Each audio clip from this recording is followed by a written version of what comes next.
Let me know when you want me to put it up. Okay, well, everyone, good morning this morning. I have my most anticipated session of the Institute this week. We have Kymm, Ballard, and Carly Wright of Shape America. Kymm is our incoming president, and then we have Ashley Byrum from our JCPS Grants Department. Our research, are you research and development, Ashley, or grants and awards? I get them confused. Resource development. Resource development, okay. So we have a full session. Kymm and Carly, I'm going to let you take over, and then Ashley will take over at the 8:30 mark. So thank you everyone for joining us. Please make sure you keep yourselves on mute. Awesome. Well, good morning. We are so excited to be here today to talk about a subject that is a favorite for Kymm and I know. So I'll go ahead and kick us off to talk about advocacy for health, education, and physical education. My name is Carly Wright.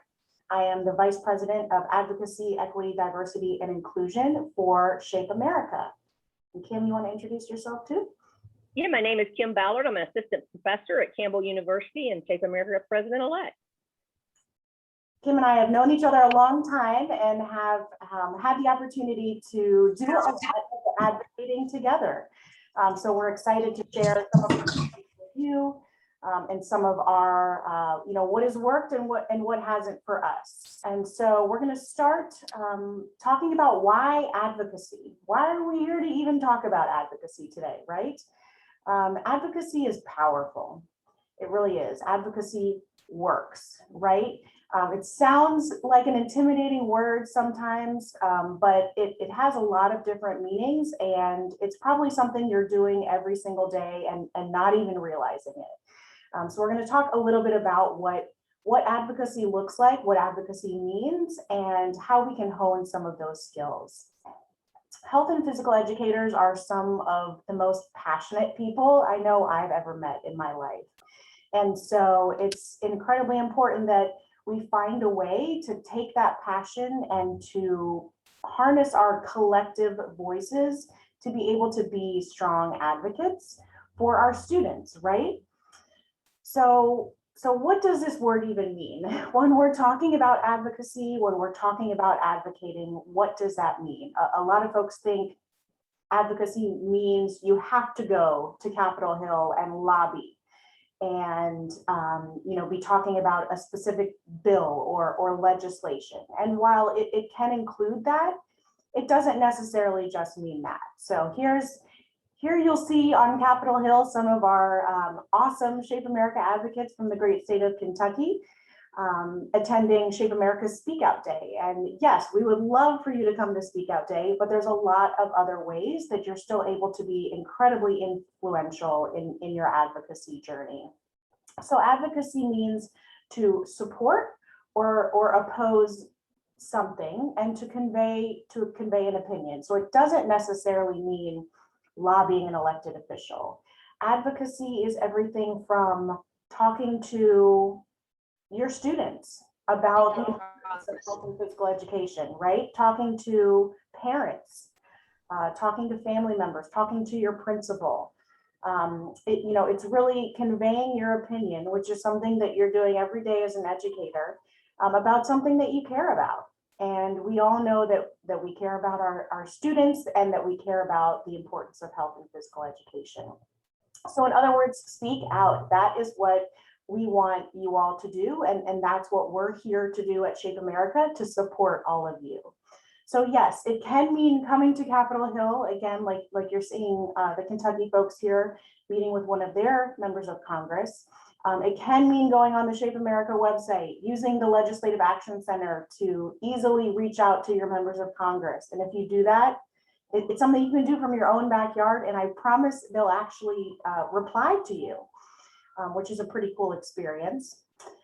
But in addition to going to Capitol Hill, you could advocate also on the state level, right?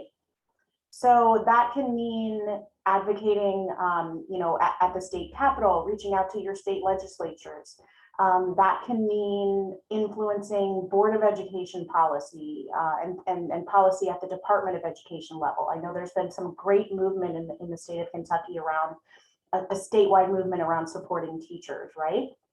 That can mean talking to folks at the school board level, talking to folks in your federal funding department, in the superintendent's office at the district level as well. But that can also mean, again, at the school level, having those conversations within your school building, within your virtual school building, whatever that may look like right now. During this time of COVID, we found that it's really probably more important now than ever to advocate, and it's more important now than ever to share the impact of your great programs, of the awesome impact you're making around social emotional learning, on how you're impacting and supporting students during this very unique and challenging time, right? So within your own school building, there are a lot of opportunities to advocate within your own backyard. We call it backyard advocacy. You don't have to go anywhere. You're able to advocate right from there. One thing I want you all to remember is you are the experts, right? Advocacy, like I said, can sometimes feel a little bit intimidating, but you're the experts. You're the expert in your program. You're the expert in all of your students and what they need. And so it's important to lift up your voice and make sure that you're sharing that with other folks. So you have a great opportunity to advocate to your, as I said, to your own students and within your own school building. Social media is also a really, really amazing megaphone for your advocacy journey.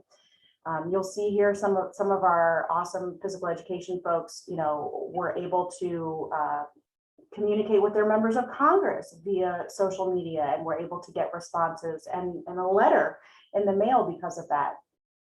It's also a great platform to be able to share the great work that you're doing within your school buildings and with your students. When you share those photos, those pictures, and those videos, make sure that you're tagging your school district, your principal, your state legislators, your members of Congress, anyone that you're trying to advocate to. Make sure that you're tagging them when you're on social media, so they're able to see in action the amazing impact that your programs are having on schools. Because the number one most important piece of advice that I can give you when it comes to advocacy is the importance of personal stories. At Shape America, of course, we work with federal agencies like Centers for Disease Control and Prevention, and CDC has a lot of great, fantastic research about the importance of health education and physical education. There's great data out there that supports our efforts, right? And at Shape America, we constantly share that type of information with legislators, with decision makers, and all of that is incredibly important. It's so important to have that data and research to support what we do.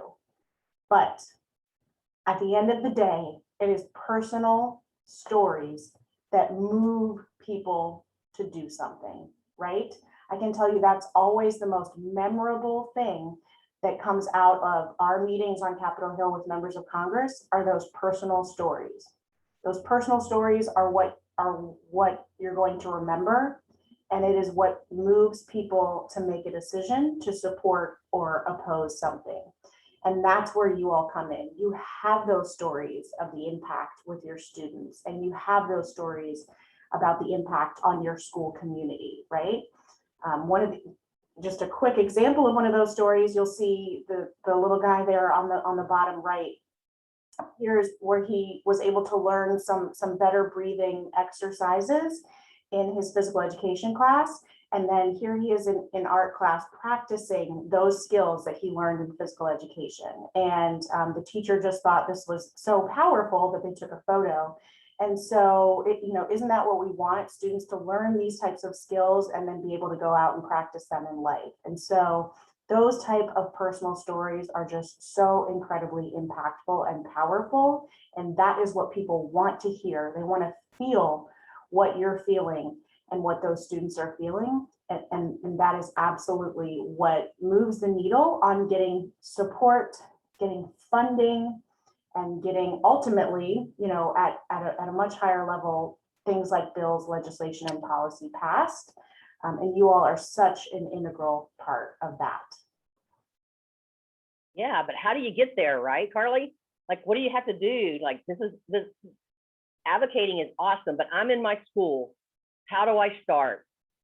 Well, how do we start talking about your program? And I would say the first thing you have to do is really examine your own teaching. What are you teaching? Are you teaching intentionally? Are students learning?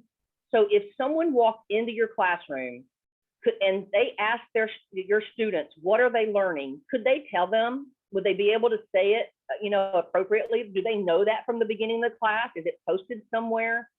So that would be really important, because we want you to invite people into the class, not just to show it, not just to fake it, but to know that every day. Kids need to know that. So examining your own teaching would be number one, just to prepare. Number two, I always say this one: make friends before you need them. The last thing any administrator needs is for you just to come to somebody when you need it. So you need to be available, you need to be around, you need to be helping out, you need to be giving, not just taking, but you need to be around and getting to know people before you need something. You need to be a part of the group. You need to be at the table when they're doing school improvement plans. You need to be at the table when you have staff development meetings. You need to be at the table when you have staff meetings. You need to know who the custodians are. You need to know who, you know, your cafeteria folks are. You need to know everybody, who your grant writers are. That would be a great one, right? So make friends before you need them, instead of walking in and asking for something towards the end. And this is a really good one that Carly says all the time that I love. Don't wait to be invited to the prom. If you're going to sit back and wait on somebody to invite you to do something, you're going to be sit back and waiting. Some of you have probably been waiting for a long time for somebody to ask you to present. You've probably been waiting for somebody to ask you to put in a proposal, or to go to a conference, or to share your program with something. Don't wait on it. You're not going to probably get that invitation necessarily. So put it out there. You have to take that into your own hands, put your programs out, show what you're doing, toot your own horn. Now, it's hard for us, I know, but we have to do that a little bit. And that's why we do it with humility and not arrogance. You control your ego with that. You know, you can't fake it till you make it. So you just do what you do. And you let people come see what you do. And you do that with humility. You just, you know, practice that art of inspiration. You inspire your kids, you inspire others to do what you do. And it's just, you know, let people come and see what you do. And caring is sharing. Tell your story, just like Carly said. Don't wait to be, you know, told to share it. Go tell it. Go share your story. Because what is your legacy? What's your legacy going to be? So this is how you prepare to do back home kinds of advocacy and advocate for your program. When you want funding for your program, you can't just go ask for it for whatever you want. A lot of times you need to be able to show that you're doing something effectively with it. So educate others and invite them in. These are a few tips that you can do to be able to help. As Carly said, back home advocacy, have people when they're home and they're not in DC to come in and let them see your program. Now, run those things through your proper channels, but have them come in. Have your principal say, come in, drop in and see my class today. We're going to do something around social emotional learning. I really want you to see, or we're integrating some great math concepts today. I want you to see what we're doing. Invite other teachers in if you can. Well, however you want to do it, but let your school know that you're doing some other things. Advocate for funding. What's the rate of return? That's the whole point. You get grants or you get funding when there's a rate of return. So what's the return on investment? Return on investment. Why should they invest in your program? And be able to clearly say what that evidence might be and give them accurate information. Now, that doesn't necessarily mean they're going to get something out of it. What are the kids going to get out of it?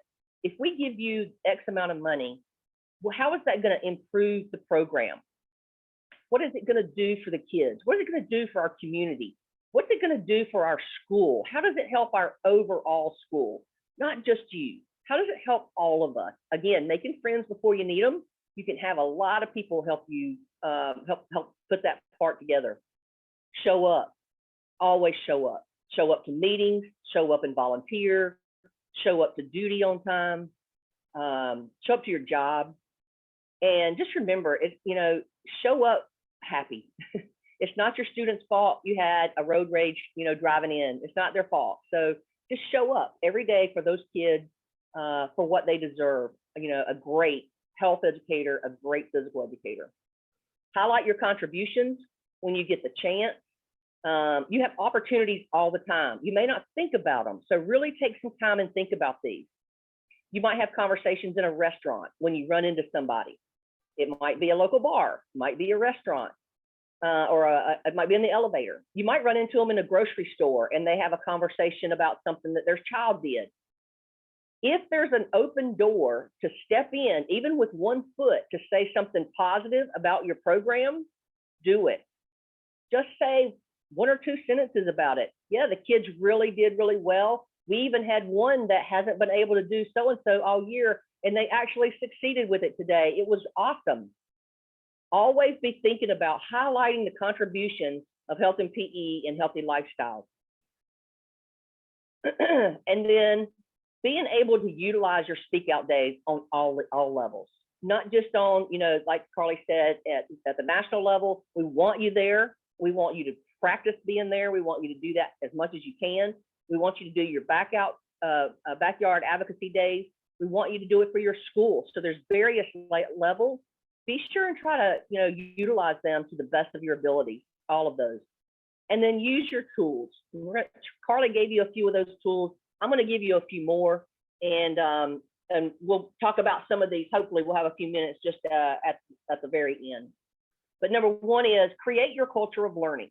So again, what's posted around your room? When they walk into your program, or what are they going to see?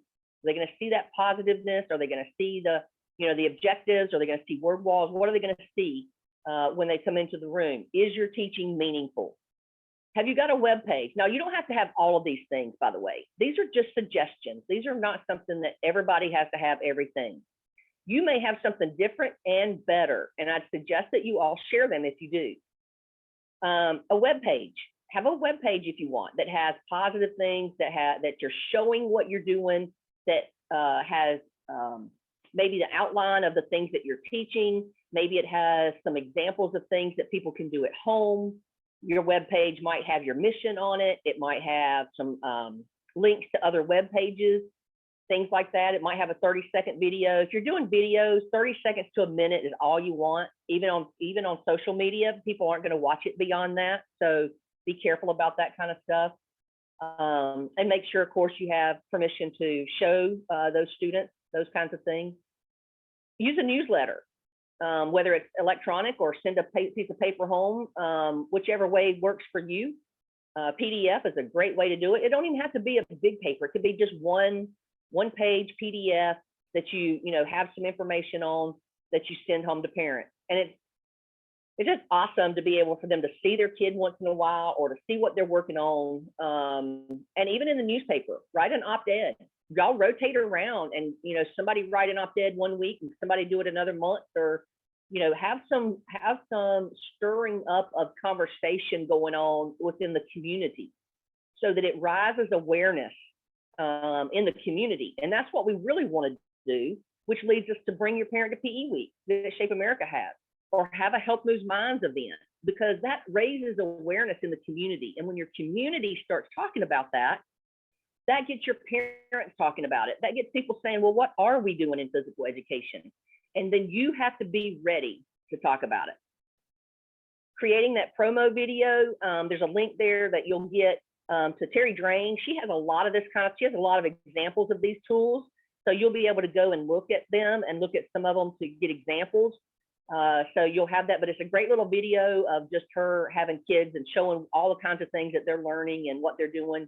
So a great promo video that she can show during work presentations, or you might put it on your website or something.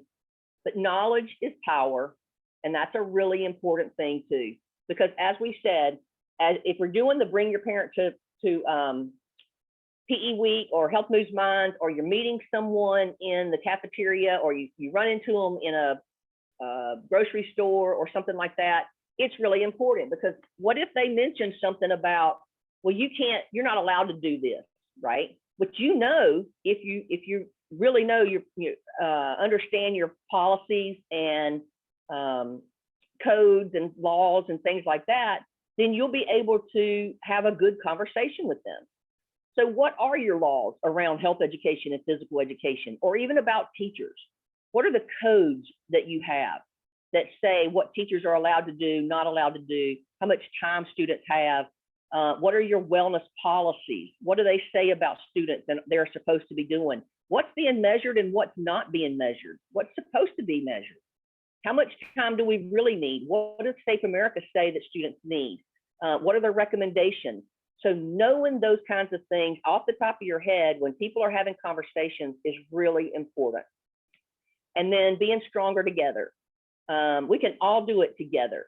Again, that's having all of us take turns, writing articles, doing some things like that. But then not only that, joining and being a part of your state organization, being a part of Shape America, not just one or the other, being a part of all of it. These are membership organizations that really work for our benefit as members. And they're, for us, they're doing so much work and they get paid for that, but that payment, that's got to come from us. It's got to come from our members and the hard work that they're doing. And so, we just need to really step up and remember that we're all working stronger together for them to help keep the awareness and all these kinds of tools that you're seeing above there coming out for us to use.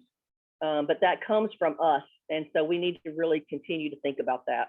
And then again, highlighting your contributions and just, really try to think about how we can do that. So we're going to share a few resources with you as we wrap up here. Yeah, thanks, Kymm. Wow, just amazing, amazing tips and a lot of things to think about, but good news, we are here for you. We are here to help, and we have a lot of great resources that we want to share with you all. So these are some of our Shape America advocacy tools that we use, again, to really pull out that data, research, information about why health and physical education are important, how they impact things like academic achievement, why health and physical education are so critical to prioritize right now through COVID-19. I saw Ashley was mentioning in the chat, the importance right now of administrators focusing on supporting students through COVID and social emotional learning and what that looks like. And we know social emotional learning is what we do. That is what we do. And a lot of times I just don't know if administrators, if parents, if other folks maybe just aren't always making that connection. So we want to make it for them, right? We want to make sure that they understand how specifically we are impacting students and what social emotional learning through health, through physical education, what that looks like. So we have some awesome advocacy tools here to help you with those efforts. We also have some great advocacy tools to help you with your funding asks. Kymm was talking a little bit about that. We, of course, at Shape America do a lot of work around our federal education law, the Every Student Succeeds Act. And sometimes, folks may think, well, how is that national federal education law going to impact me in my own school building? Well, what happens is that legislation is passed in Congress.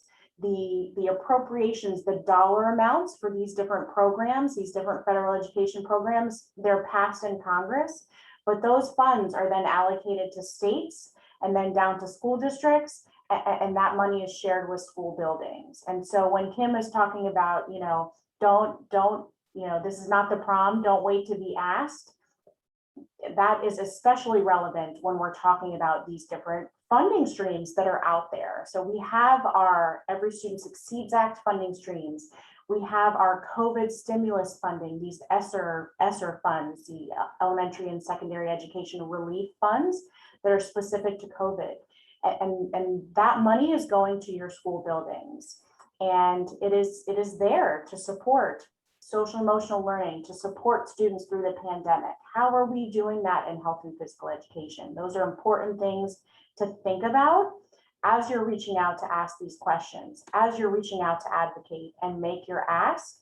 You want to make sure that you're tying back to some of those bigger priorities within your school building, within your district, so that you're able to show this is how I can contribute to these larger goals that we have as a school and as a district. And so we have some tools to really help you think through that process. So this ESSA brainstorming worksheet that we have, it's specific to ESSA funds, but really can be applied also to ESSER and really any other type of funding needs. I know Ashley will talk a little bit more about that after this, but really just helps to walk you through how to tie what you're doing in health and PE back to those larger goals.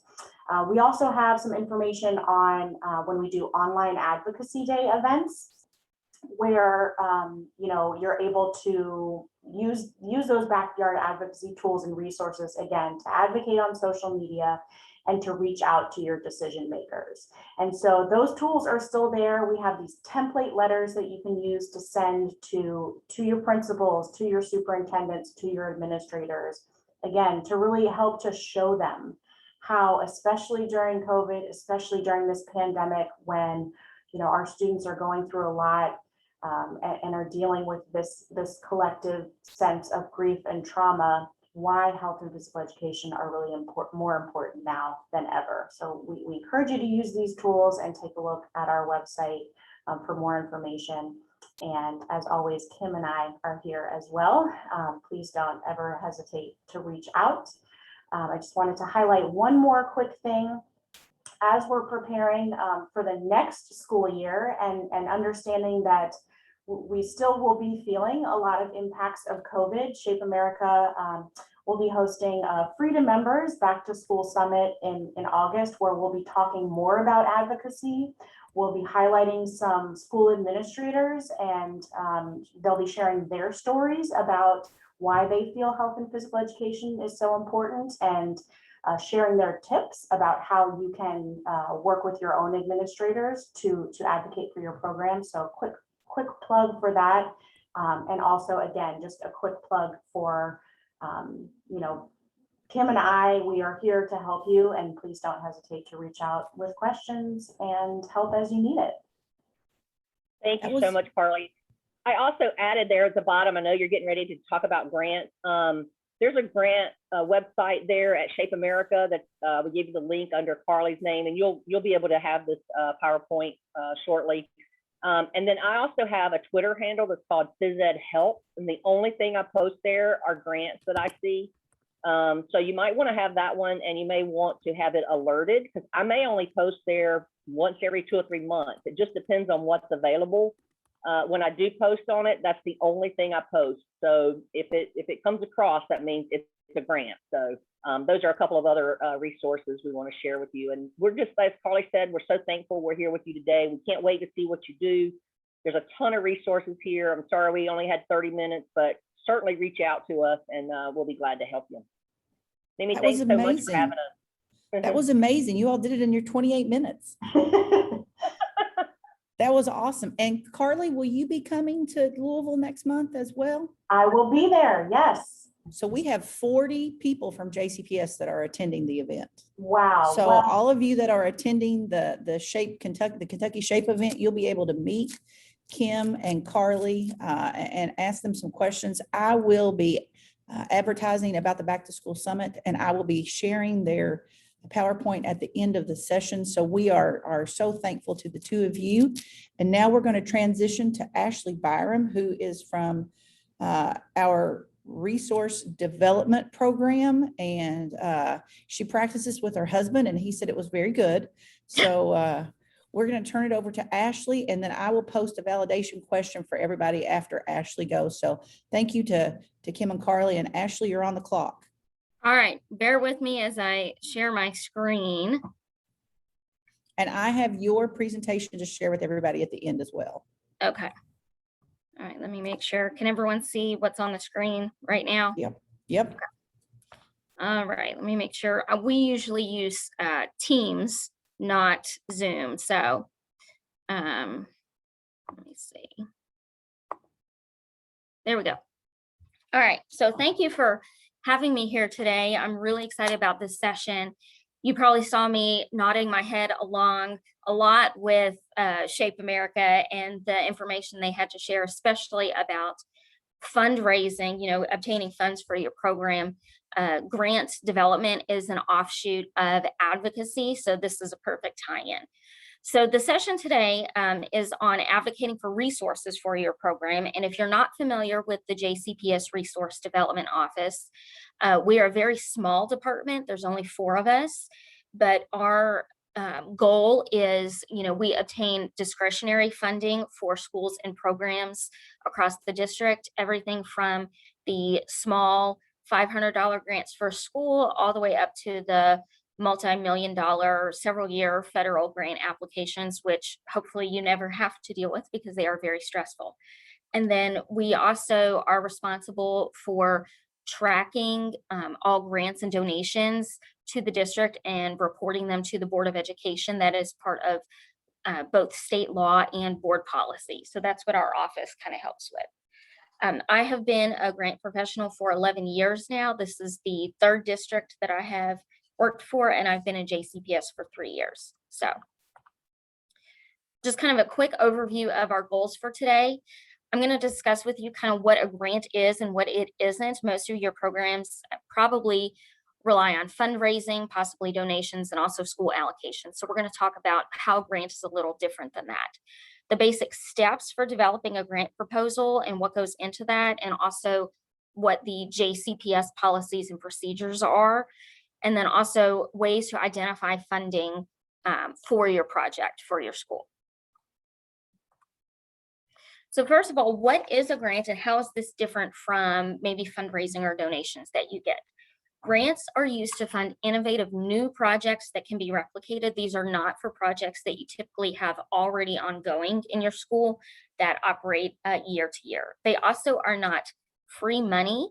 They tend to come with specific obligations that you have to comply with, whether they are spending limitations, how much money you can spend, what you can spend that money on, a time frame, and also an alignment with whatever the funders' kind of funding priorities are.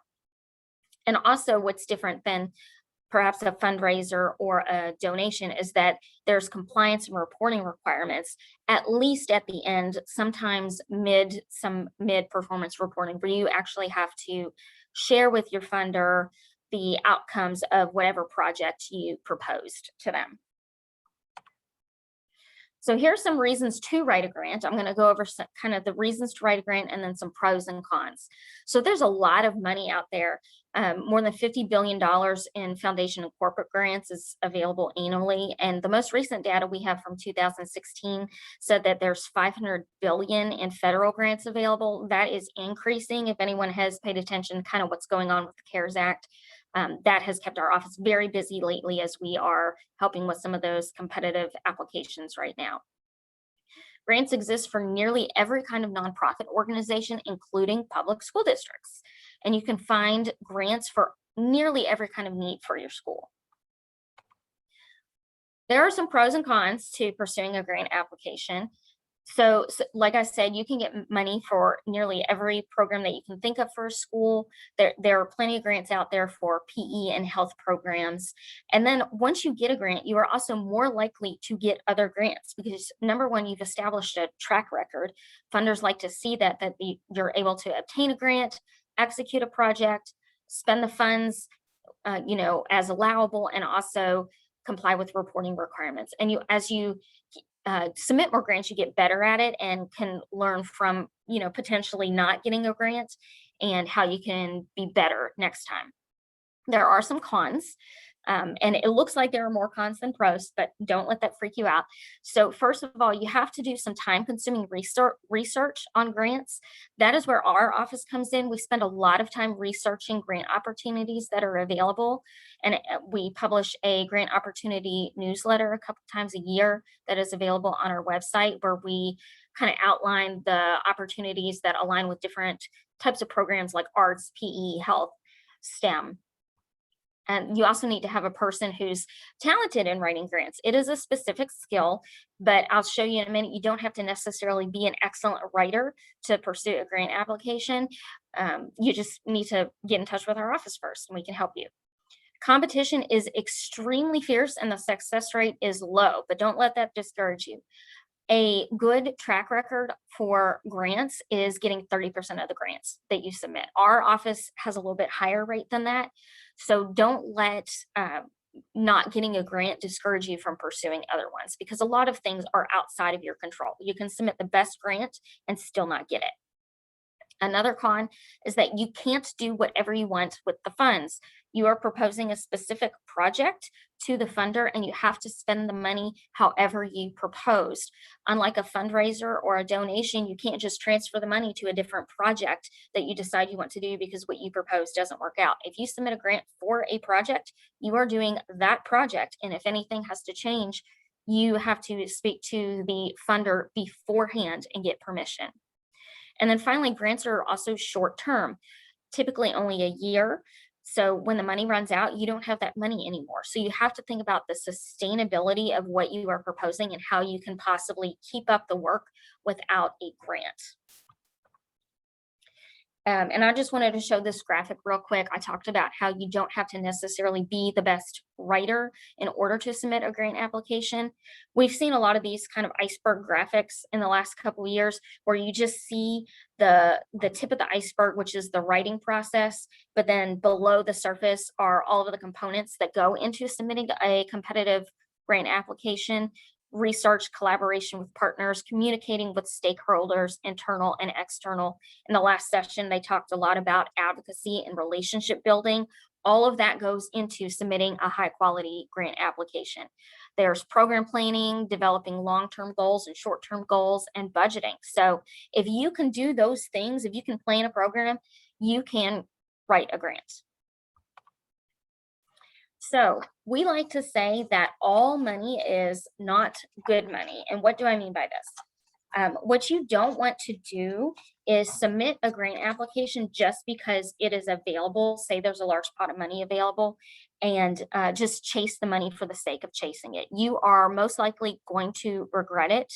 And we'll talk a little bit about how you evaluate what might be a good grant opportunity later. And then more is not always better. We have seen this happen before where, a grant is available and a school decides to design a program kind of to fit within the parameters of the grant. And it's not a cohesive plan and people leave and it just doesn't work out. And you don't want to add a program to your school that you aren't willing to continue later if there's no funding available. So we like to share this graphic with people. It's, I don't know what this is. This is kind of a representation of what happens when you pursue a grant without putting much thought into if it aligns or if you want to continue the program. If you see there's no kind of structure to this, it's very disorganized. There's no cohesive plan, and you can't even really tell what the purpose of this was in the first place. And that is sometimes what happens when you pursue a grant opportunity without going through the steps that we're going to talk about here shortly. So what is a good grant project? First of all, they tend to be separate from your regular programming and they enhance whatever you have already going on at the school. And also we talked about how it maybe ties to other programs in your school.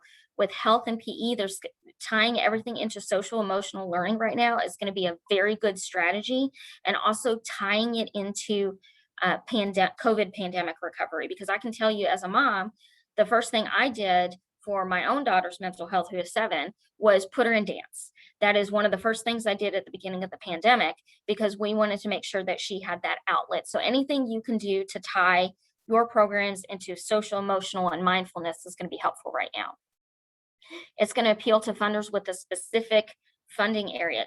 Don't submit a PE and health grant to the Dollar General Literacy Foundation. That's not going to be a good strategy. They fund books. You want to go after funders that focus specifically on health, mindfulness, and fitness, and also sometimes nutrition as well.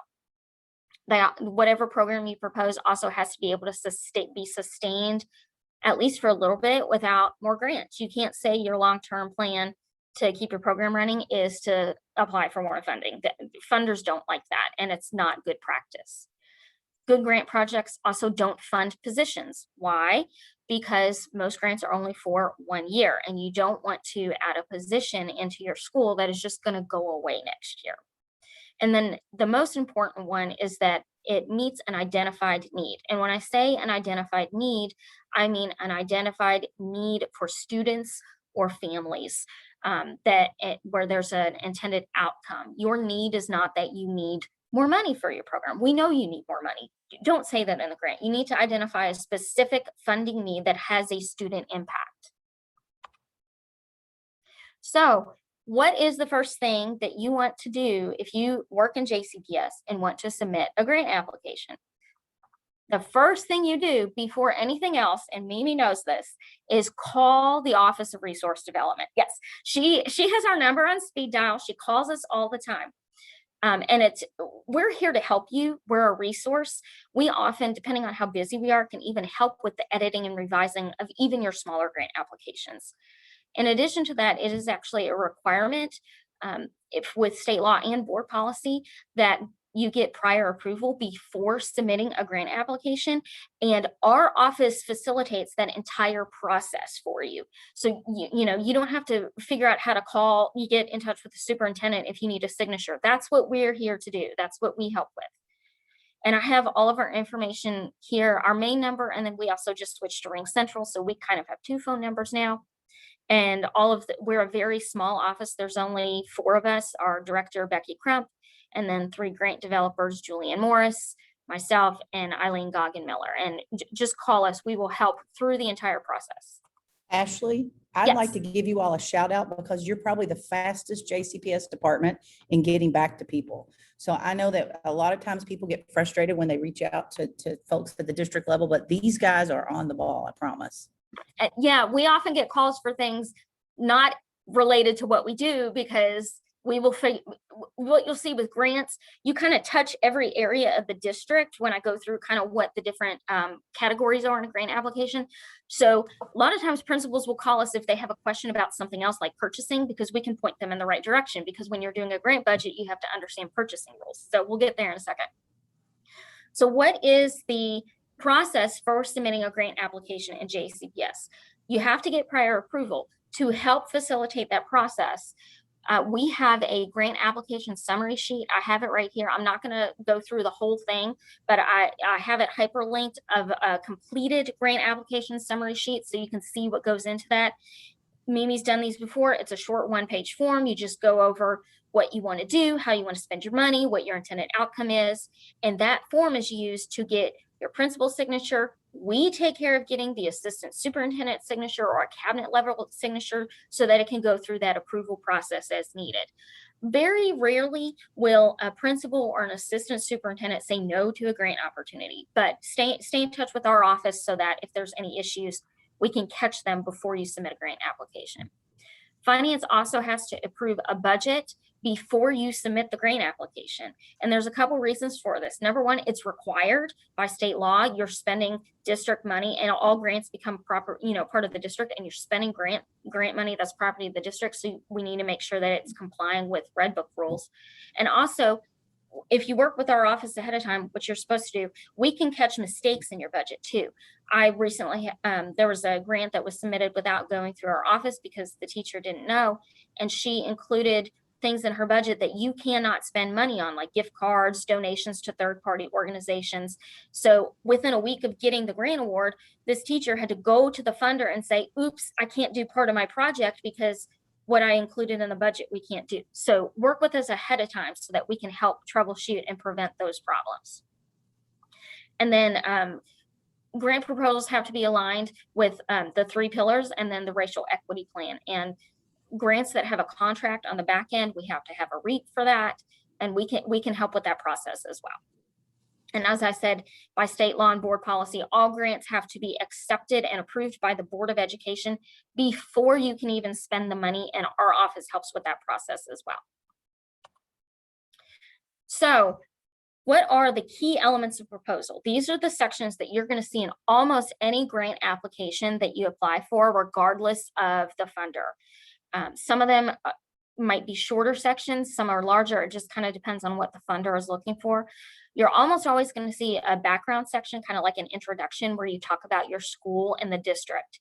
There's going to be a needs section where you are establishing kind of what the needs are for your students and your program. And you're going to use data for that. And we're going to talk about that in a minute. You're also going to have a project description section where you outline in detail what you are going to be doing, who is going to be doing it, how often, that kind of information. That's the meat of your grant application. You're also always going to have goals, objectives, and outcomes. What are you hoping to achieve as a result of this funding? What student need are you trying to meet, and how are you going to have an impact? Almost always there's going to be an evaluation plan where you talk about how you're going to measure if your program was a success. You're also going to have a budget where you outline how you are going to spend the money, and a budget justification where you kind of explain why these resources are necessary. And I like to say, show your work, like I was taught in math. You show how you're going to spend that money in detail and how it ties to the full project. And what's most important is to remember that all of these sections need to be connected to each other. So whatever you are proposing in your budget they need to be resources that you describe how they are going to be used in your project description. So if you're proposing a project to purchase a playground, your budget should not have any computers in it. I mean, that doesn't really align very well with the project. And that's one of the common mistakes that we see, is where the budget, the items that teachers are wanting to purchase in their budget don't make any sense with what they are aligned with what they're proposing to do. So when I talk about a compelling need, what do I mean? You want to use data to support this, and most of this information is available on our website. I'm not going to read through all of these things, but again, your compelling need is not that you need more money. You are advocating for your students and advocating for a need. So these are examples of information that we include, percent of students reading below grade level, number of students who are homeless, percent of students qualifying for free reduced price lunch, all of that information. And then here, I'm not going to go through all of this, but if you're wanting to find data sources to support a need, I have hyperlinked here, and you'll get these slides where you can find some of this data. If you're not familiar with the JCPS data books, this is really compelling information. You can go in and find information on your school related to the percent of free and reduced lunch students, your ECE population, your homeless population. You can get some suspension data.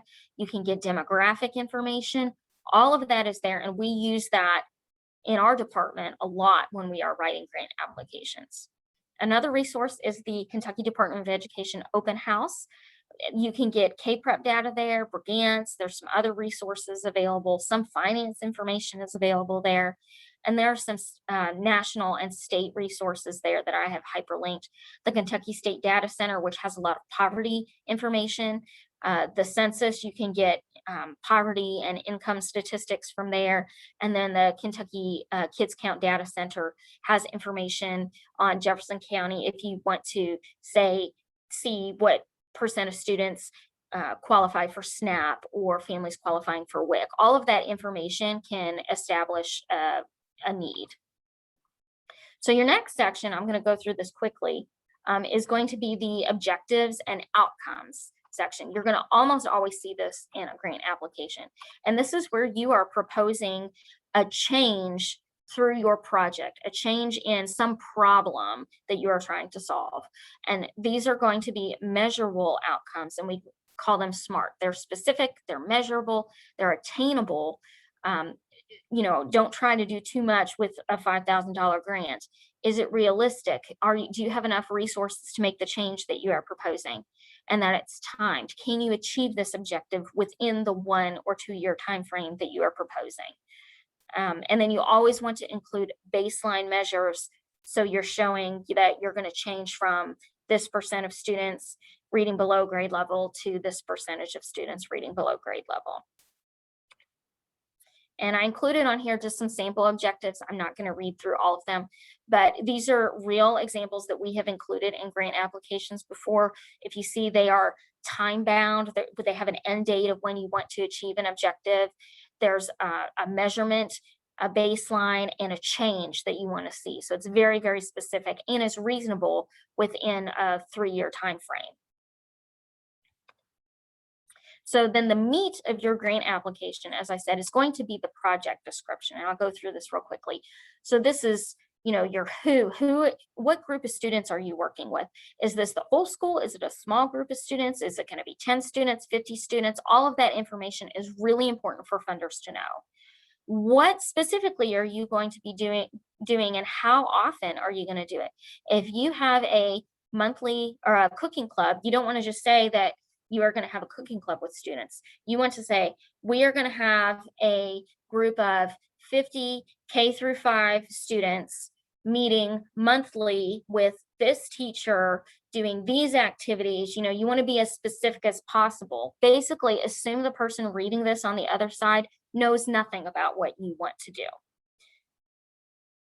And you explain what resources in this section you are going to use to implement the project. And it's really important. Most grant applications require a timeline. And if there's not a section that asks for a timeline, we highly encourage you to find somewhere to put it in where you include in detail the steps you're going to take for the project. So starting from when you get the grant award to ordering your materials to this one, it's a robotics team that's going to submit their paperwork to participate in a state competition, and then they're going to have monthly scrimmages, and then they're going to participate in a local competition. It's as detailed as possible. It's not, we're going to get the grant and do this and the end. You have a detailed timeline. Most grant applications, as I said, have an evaluation section, and if it doesn't, you need to at least be thinking about it when you are writing a grant. So this is how you're going to evaluate whether your program was successful or not. And I caution you not to be concerned if, when you evaluate a project at the end or submit a final report that you didn't meet your goals. That's okay. The whole point of evaluation is not just to measure was I successful or not, but how can I change what I'm doing if I was not successful? That's kind of the whole point of evaluation. So don't let not meeting your goals or objectives make you a little skittish about an evaluation. So again, at this part, you evaluate what impact the project had. You look at, have you achieved your objectives? And then you also have an evaluation plan where you're discussing what data collection tools like surveys or focus groups, questionnaires you're going to use to measure, and who's going to use these tools and when. Now, keep in mind, don't create new data collection tools. We most likely already have the data collection tools that you need. And in addition, any data collection tool like a survey or questionnaire needs to be approved by JCPS Accountability Research and Systems Improvement beforehand, before it is administered, because they are tasked with protecting private student data and information. So all surveys have to be reviewed by them before they are given to students to make sure that we are not sharing information with third-party funders that we shouldn't be sharing. So then the budget section, I'm going to try to go quickly so I can get through this. I know we're wrapping up. These are the most common sections you see in a grant application: salaries, benefits, travel, sometimes consultants, supplies and materials, equipment, and indirect costs. So you are almost always going to see these categories in a budget section of a grant. And remember, this is important. All of the items that you include in a budget have to be connected to whatever project activities you are doing and your objectives. There cannot be a mismatch in your budget. So some items never to include in a grant budget. Never, never, never. A line for miscellaneous expenses, other expenses, things like that. Funders don't want to fund kind of the unknown. And if a funder sees these lines in a grant application, it's a red flag to them that you actually haven't really thought through your project and you don't know what you really need to implement your project. So make sure that you don't have these lines in there. And again, I talked about that mismatched budget where it's not aligned with what you are wanting to do. Ashley, Yes. you've got just a couple minutes left. Okay. All right. Thanks. So then the final section is the budget justification section. And that is where I say, show your work. And I'm going to show you kind of what a detailed budget justification looks like. They're not just saying we need laptops, $5,000. They're actually doing the math and explaining why they need this many laptops. So since we just have a few minutes, I'm almost done. I want to make sure I touch on where to find grant opportunities, because this is probably the most important information for you. Number one that you're going to hear about is grants.gov. This is primarily federal grant applications, and these are going to be more for district level projects. You might hear about an opportunity through grants.gov. That's probably not a good place to start for a school or for a project that you want to do in your classroom, but I wanted to make you aware of that resource. Another good option is Google searches. Most funders have websites available, and you can just do a Google search, grants for mindfulness, grants for PE, and options will come up. But I caution you about that, because sometimes the information on funders' websites are outdated, or they might say they fund education programs and they really don't. If you look at their 990, they might only fund private schools, or they might fund education organizations, but not public school districts. So just be cautious about that. Again, contact us first and we can help you. Candid is an online resource that used to be called the Foundation Center. You can find grant opportunities there. And it used to be you could go in person to the free public library and access that without a subscription. I don't know if that has changed because of COVID, but that's an option. Two ones that I highly encourage you to subscribe to are Grants Alert and Get Ed Funding. These are free resources, and you can filter the alerts to only get alerts in your email box tied to whatever your program focus is. So if you just want to focus on reading, you can get that information. If you want to focus on health, you'll just get grant opportunities for health. If you're middle school, you'll only get the grant opportunities for middle school. Get Ed Funding, same way.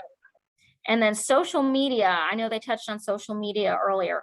Follow funders and organizations on social media. Kymm gave the social media handle, I think, earlier. Make sure you follow that. She's going to push out grant opportunities. Twitter is one of the best ones. You can follow us. We have a Twitter handle, JCPS Grants. We push out notifications about grant opportunities. Most corporations have a charitable giving arm. So follow those organizations on social media and you will most likely see grant opportunities. And your number one resource to find grants is our office. Like I said, contact us ahead of time if you have a specific project that you have in mind. And we push out a grant opportunity newsletter a few times a year. It's on our website. And we also kind of know the typical grant cycles of when grants are available and can help you out. So some tips, like they said, don't wait to be invited to the prom. Be proactive.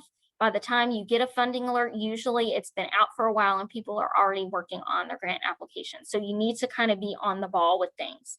Make sure you reach out to us as soon as possible, early and often, if you have a specific project in mind, so that you can find appropriate sources for that. And I have a hyperlink to our most recent grant opportunities newsletter there.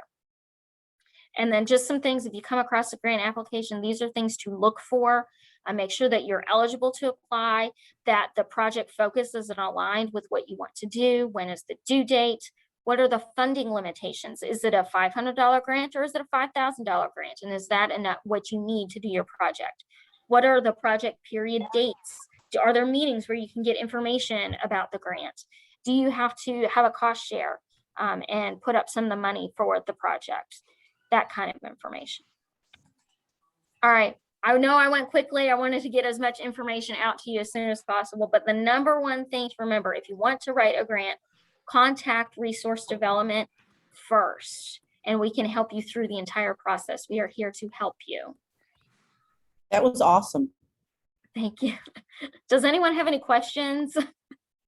If you are on joining us for the mindfulness session, we are getting ready to start that in just a second. If you were here for the advocacy and the grants, I posted the validation question in the chat. And if you scroll up through the chat, I've also posted Kymm and Carly's presentation as well as Ashley's presentation. Kymm has been loading the chat with lots of links, as have I, and I put Ashley's email in there. So if you have questions for Ashley, I'm sure you may, you can email her and you can email me. And as I said, they are the fastest people on the ball about getting back to you. I just sent Becky Crump a text message for you presenting Ashley. Kymm and Carly and Ashley, I cannot thank you enough for your help this morning and going at 8 o'clock and kicking us off. If everybody that is in both sessions wants to stand up and take a stretch break, that would be perfect as Catherine gets ready. Catherine Graber, who is now at Bloom Elementary. She was formerly with the Compassionate Schools Project. She's going to be our next presentation. And she's going to be on mindfulness resources. So Catherine, are you with us this morning? I see you. Are you there? I'm here. Yeah. Good morning, everyone. That was amazing, by the way. I really am glad that I was able to tune into the grants information. I'm telling you, we've got a jam-packed lineup today. We've got you, and we've got next we have